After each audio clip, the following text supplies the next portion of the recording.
Welcome back to AM Northwest. If you're a person who lives paycheck to paycheck, your problem may not be as much about your salary as it is about your addiction to instant gratification. Here to share how to change that, we welcome back the author of Developing a Healthy Relationship with Money, motivational speaker George Carroll.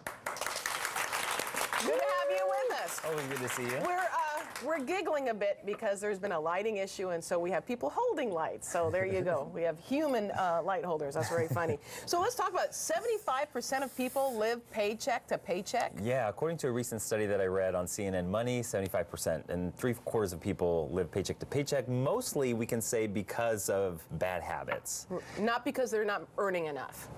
That could be part of it, but I'm going to share a story at the end that proves that totally wrong. Okay, so let's talk about why you think that is, that most people live paycheck to paycheck. Are parents possibly to blame? Exactly. So, you know, that's one of the first things that we have to take a look at is the blueprint that we learn from our parents. Right. How did they manage money? Did they manage money? Did you talk about money with them? You know, did they stress around money? You know, growing up, I watched my parents struggle and stress around money and eventually claim bankruptcy. Oh, wow. And so I followed suit. Before the age of 30, I claimed bankruptcy. And I'm not blaming my parents. I just simply didn't know any better because I was operating from their blueprint.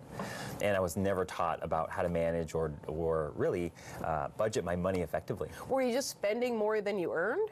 I was spending, so in my 20s, I was making anywhere from $80,000 to $100,000 a year. And, wow. Yeah, which is, you know, a lot of money for a 25-year-old. Exactly. It's a lot of money for a 50-something-year-old, too. But I always found a way to spend more than I was earning, no matter what. And, you know, the new TV, the new gadgets, bought a new condo, and, you know, all those choices led to bankruptcy. So that's the biggest reason is people are spending more than they earn. And then is there a lack of education, too, about how to spend your money? Oh yeah, huge lack of education. So, you know, when you think about it, our school system isn't really set up to educate our kids on how to effectively manage and budget their money. Right. And I think, and I'm really passionate about this, just going through what I've been through and wanting to see kids not go through it, I think it should be a mandatory course, just basic money management skills, because if it's not a skill that we learn early on, it can come back and bite us in the butt later. That is a great idea. I'm surprised there aren't classes that teach kids how to manage their money. I am too, and that's part of the reason why I wrote the book, is because I wanted to create just an easy to understand curriculum for high school and college kids to get that there are certain things that you can do to help you set yourself to win. So you say there's a secret to having a relationship with money that's good. So how do we do that? So you've got, so habits, as we know, create results. Right. But the things that we have to understand that most people don't look at is what is it that creates our habits? And underneath all of that, when we peel back the onion, it's our emotion or the way that we feel about money. So we can easily say that an unhealthy relationship with money creates unhealthy money habits. Well, what's an unhealthy relation? Like, why? Everybody loves money, right? On the surface, but we got to look at unconsciously. Okay. Like, think about this. Like, complete the sentence for me. Money is the root of all evil. All evil. So we know this one. We've heard it, and we've been embedded with it. And the thing is that on a primal level, we're designed to move away from pain and to move toward pleasure. Right. So here's why that's important: is if we are overwhelmed or stressed or just feel negativity about the whole world of money, managing money, investing our money, balancing our money, then we're going to avoid doing everything that's required for us to change our money situation. So most people live paycheck to paycheck because they don't have a healthy relationship with money that creates the healthy habits. So we need to learn how to do that. And so how do we do that? A good place to start, and it sounds cheesy, is to write a letter to money. And what do you say?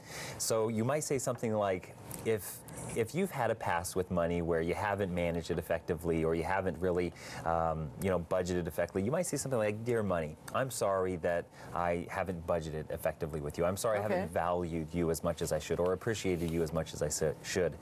And then you start shifting into the things I'm committed to doing. I'm going to start budgeting effectively. I'm going to start managing effectively. I like that because it's making a goal. It's setting goals for yourself. It's setting a goal and shifting the emotion, the way that we feel about money.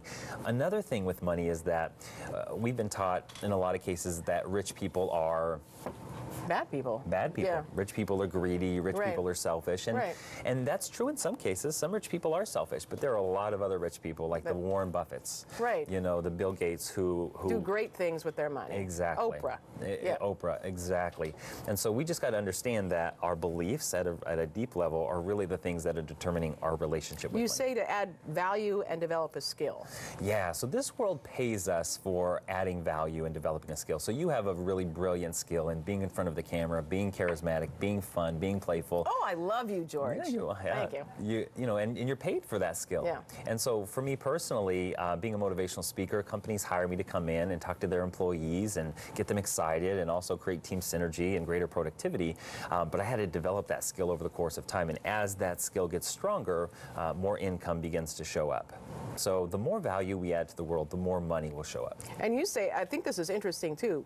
The bottom line is spend less than you earn, which sounds so easy. It sounds so easy, but the reason why we don't do it is because we don't have the healthy relationship with money that we need. So we got to feel good about money. I have a good friend, his name is Jim Toft. He works at Edward Jones, and one day he told me, he's like, George, I love money.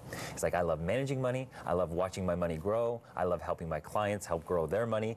And that enthusiasm and excitement leans him into developing a healthy relationship with money for himself. But conversely, if people are like, oh, I don't want to deal with it, I don't want to talk about it, I don't even want to think about it, are probably the ones living paycheck to paycheck. Right. And lastly, learn the power of compound interest. Okay, so this is a really powerful thing, and we don't have time to go too in depth with it, but I want to share a story about a guy named Theodore Johnson. So he worked for UPS, never made more than $14,000 a year. I read this in Tony Robbins' book, Unshakable. And over the course of 50 years, investing only 20% of his income every single year, over 50 years compounded over $70 million. Oh, wow. Wow. Yes. So we've got to get our money in the market and let it compound for us, let it work for us. George, really good tips. Again, the book is titled Developing a Healthy Relationship with Money. George Carroll, thank you very much.